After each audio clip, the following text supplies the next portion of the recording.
श्री रवि किशन जी,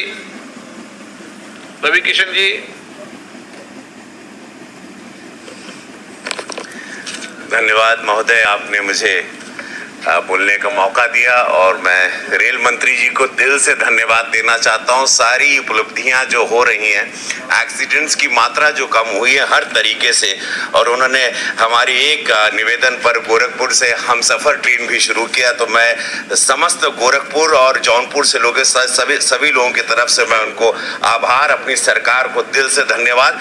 2 मांगे हैं मेरी, 2-3 मांगे हैं, मैं तुरंत रखना चाहता हूँ। गोरखपुर से दिल्ली तक वंदे मातरम ट्रेन की आवश्यकता है। गोरखपुर से एक पूरी नई रेलगाड़ी चल जाए तो हर हर महादेव हो जाए। गोरखपुर से देहरादून चलाने वाली साप्ताहिक ट्रेन तो बड़ी डिमांड है, क्योंकि गोरखपुर इस वक्त पूरा बहुत ही तरक्की की तरफ है। गोरखपुर से मुंबई एक गरीब रथ ट्रेन चल जाए तो बहुत अच्छा हो। धन्यवाद।